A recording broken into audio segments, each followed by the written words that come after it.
रविवार को सिर्फ 12 सेकंड में नोएडा की 2 बहुमंजिला इमारतें धराशायी हो जाएंगी। एपेक्स और केएन नामक टावर को सुपरटेक बिल्डर ने बनाया था। बाद में पाया गया कि इन्हें बनाने में नियमों का उल्लंघन किया गया। ये देश में गिराई जाने वाली सबसे बड़ी बहुमंजिला इमारतें होंगी। 30 मंजिल वाली इमारतों को ट्विन टावर कहा जा रहा है। इनकी ऊंचाई 320 फीट से ज्यादा है और ये नोएडा की घनी आबादी वाले इलाके में स्थित है। इन्हें गिराने के लिए करीब 3700 किलोग्राम विस्फोटक का इस्तेमाल किया जाएगा। धमाका कुछ इस तरह से होगा कि बिल्डिंग सीधे नीचे गिर जाए।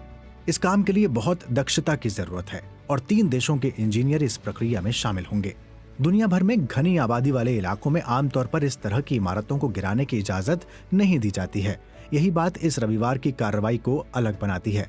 इस बात पर ध्यान दीजिए कि एक 12 मंजिला इमारत यहाँ से सिर्फ 30 फीट की दूरी पर है। आसपास की 45 इमारतों में करीब 7000 लोग रहते हैं। आसपास रहने वाले सभी लोगों को रविवार की सुबह घरों को खाली करने के निर्देश दिए गए हैं। ट्विन टावर के गिरने के 5 घंटे बाद ही उन्हें वापस अपने घरों में जाने की इजाजत दी जाएगी। सड़क पर रहने वाले जानवरों को भी इलाके से हटा दिया गया है। इस इलाके और नोएडा एक्सप्रेसवे पर इस दौरान ट्रैफिक रोक दिया जाएगा। विस्फोटक से करीब 984 फीट ऊंचा धूल का गुबार उठ सकता है, इसलिए एयरपोर्ट और एयरफोर्स से विमानों की सुरक्षा का ध्यान रखने के लिए कहा गया है। यही नहीं, गिराई जा रही इमारतों से 50 फीट दूर भूमिगत गैस पाइपलाइन है जो दिल्ली में गैस की आपूर्ति करती है। आसपास रहने वालों को डर है कि कहीं विस्फोटकों से होने वाले कंपन के कारण उनके घरों और इमारतों को नुकसान न पहुंचे। लेकिन इस प्रक्रिया में शामिल इंजीनियर मानते हैं कि चिंता की कोई बात नहीं है। नोएडा में इमारतों को भूकंप निरोधी बनाया गया है। ब्रिटेन के इंजीनियर जो बिल्डिंग गिराने में मदद कर रहे हैं, उनका अनुमान है कि जितनी तीव्रता रिक्टर स्केल 4 के भूकंप से होती है, उसकी तुलना में इस विस्फोटक की तीव्रता 10% होगी। साइट पर मौजूद वरिष्ठ इंजीनियर मयूर मेहता कहते हैं, ये पूरी तरह सुरक्षित है। आखिर ब्लास्ट कैसे होगा? दरअसल रविवार को विस्फोट कराने वाले 6 लोग, जिन्हें ब्लास्टर कहा जा रहा है, और एक पुलिस अफसर को उस इलाके में जाने की इजाजत होगी जिसे एक्सक्लूसिव जोन कहते हैं। ब्लास्ट के लिए कई तरह के विस्फोटकों का इस्तेमाल किया जाएगा। डेटोनेटर्स से प्रक्रिया की शुरुआत होगी।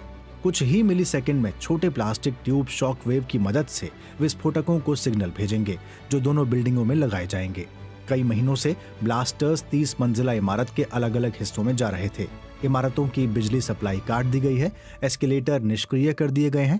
ये सुनिश्चित किया गया है कि अलग अलग मंजिल पर सभी 20,000 से ज्यादा कनेक्शंस एक साथ समन्वय के साथ काम कर सकें।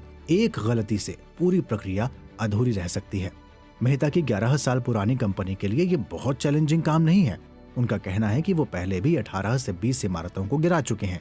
इसमें एक एयरपोर्ट टर्मिनल, एक क्रिकेट स्टेडियम, एक ब्रिज और एक बड़ी कंपनी की चिमनी शामिल हैं। उनका कहना है कि बिहार में गंगा नदी पर बने पुल को गिराना इससे मुश्किल था, क्योंकि वहां ये सुनिश्चित करना था कि मलबा नदी में न गिरे। ट्विन टावर से करीब 30,000 टन मलबा निकलने की उम्मीद है। ये भी सुनिश्चित करने की कोशिश की गई है कि मलबा बाहर ना फैले और आसपास के लोगों और इमारतों को नुकसान न पहुंचे।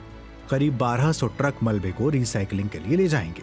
रिसाइकिल होने में 3 महीने तक का समय लग सकता है। मेहता कहते हैं, धूल जल्दी ही बैठ जाएगी, लेकिन मलबा हटाने में समय लगेगा। इतनी ऊंची इमारतें गिराना भारत में आम बात नहीं है। साल 2020 में केरल में एक लग्जरी लेक साइड अपार्टमेंट को गिराया गया था। वहां करीब 2000 लोग रहते थे। बिल्डिंग को पर्यावरण नियमों का उल्लंघन करके बनाया गया था। लेकिन नोएडा में बिल्डिंग गिराने की इस प्रक्रिया का स्तर बहुत बड़ा है। आसपास रहने वाले लोग अपना घर छोड़कर दोस्तों और रिश्तेदारों के यहाँ जाने लगे हैं। पास ही एक बिल्डिंग के एसोसिएशन के प्रमुख SN बैरोलिया कहते हैं, लोग अपने दरवाजे और खिड़कियां सील कर रहे हैं, AC निकाल रहे हैं, दीवारों पर से टीवी हटा रहे हैं। हम बिल्डिंग को पूरी तरह से बंद कर रहे हैं। ऐसा पहले कभी नहीं हुआ। सुपरटेक की बिल्डिंग में फ्लैट खरीदने वालों को एक लग्जरी जिंदगी का सपना दिखाया गया था। सुपरटेक ने वादा किया था कि केएन एक प्रतिष्ठित 37 मंजिला ऊंची इमारत होगी और एपेक्स से पार्टी करते समय नीचे एक चमकता हुआ शहर दिखेगा। रविवार को ऐसे सभी वादे आखिरकार धराशायी